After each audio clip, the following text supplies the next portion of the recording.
بسم اللہ الرحمن الرحیم۔ السلام علیکم۔ وزیر خارجہ شاہ محمود قریشی نے کہا ہے کہ اسلامی تعاون تنظیم OIC کی قرارداد میں کشمیر سے متعلق پاکستان کے دو ٹوک موقف کی توثیق کی گئی ہے۔ اس کامیابی پر پاکستانی قوم کو مبارکباد دیتا ہوں۔ وزیر خارجہ نے اپنے ٹویٹر بیان میں کہا کہ OIC کی قرارداد میں کشمیر کو خطے کے امن کے لیے کلیدی قرار دیا گیا اور قرارداد میں مقبوضہ کشمیر میں بھارتی دہشت گردی کی مذمت کی گئی۔ شاہ محمود قریشی کا کہنا تھا کہ OIC نے بھارتی جارحیت کی مذمت اور پاکستان کے حق دفاع کو تسلیم کیا۔ پاکستانی قوم کو اس کامیابی پر مبارکباد دیتے ہیں۔ یاد رہے کہ گزشتہ روز OIC اجلاس میں کشمیری عوام کی حمایت پر مبنی قرارداد منظور کی گئی، جس میں کہا گیا کہ پاکستان اور بھارت کے درمیان جموں و کشمیر بنیادی تنازع ہے اور جنوبی ایشیا میں امن کے لیے کشمیر کے تنازع کا حل ہونا ناگزیر ہے۔ دوسری جانب بھارت کی وزیر خارجہ سشما سوراج اسلامی کانفرنس تنظیم OIC کے وزرائے خارجہ کو اپنی سفارتکاری کی جادوگری سے متاثر کرنے میں بری طرح ناکام ہو گئی ہیں۔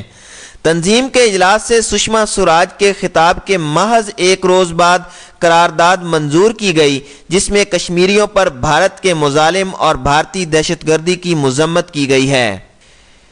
OIC میں منظور ہونے والی اس قرارداد پر بھارت میں نئی صفحہ ماتم بچھ گئی ہے۔ بھارت کے NDTV نے بھی اس کی تصدیق کر دی ہے، جبکہ بھارتی وزارت خارجہ نے مختصر رد عمل میں کہا ہے کہ ہمارا موقف دیرینہ اور واضح ہے۔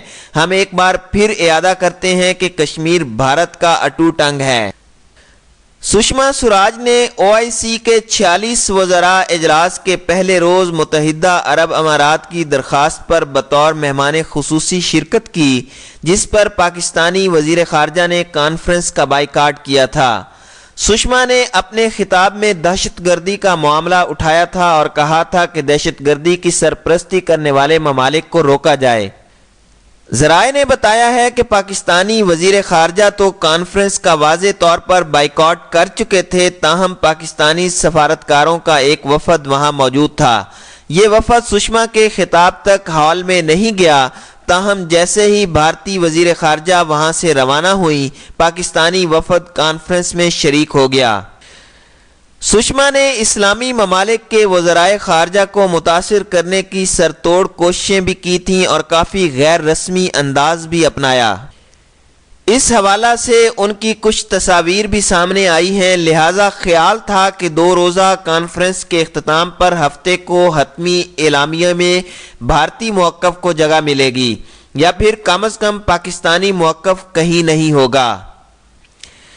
تاہم پاکستانی سفارتکاروں کی بھرپور محنت کے سبب OIC نے مقبوضہ کشمیر میں بھارتی مظالم کی سخت الفاظ میں مذمت کرتے ہوئے بیان جاری کر دیا۔ اس بیان میں کہا گیا کہ 2016 سے مقبوضہ کشمیر میں بھارتی بربریت، بھارتی دہشت گردی اور غیر قانونی حراستوں اور گمشدگیوں کے واقعات میں اضافہ ہوا ہے۔ پاکستانی دفتر خارجہ کے مطابق OIC نے ایک قرارداد بھی منظور کی، جس میں کہا گیا ہے کہ جنوبی ایشیا میں امن کا خواب سچ کرنے کے لیے پاکستان اور بھارت کے درمیان بنیادی تنازع یعنی کشمیر کا مسئلہ حل کیا جائے۔ قرارداد میں کشمیریوں کے حق خود ارادیت کی حمایت کی گئی۔ ابو ظبی سے ذرائع نے بتایا ہے کہ اجلاس کے مرکزی اعلامیے میں صرف بھارتی پائلٹ ابھینندن کی رہائی پر پاکستانی وزیر اعظم کا خیر مقدم کیا گیا اور کشمیر کے ذکر کو چھوڑ دیا گیا تھا۔ تاہم پاکستانی وفد نے ایک علیحدہ اعلامیہ منظور کرایا، جس میں زیادہ سخت الفاظ میں بھارت کی مذمت کی گئی اور بھارتی دہشت گردی کے الفاظ استعمال ہوئے۔ عالمی برادری مقبوضہ کشمیر کے لیے عام طور پر بھارت کے زیر انتظام کشمیر کی اصطلاح استعمال کرتی ہے، تاہم اعلامیہ میں اسے پاکستانی موقف کے عین مطابق مقبوضہ کشمیر کہا گیا۔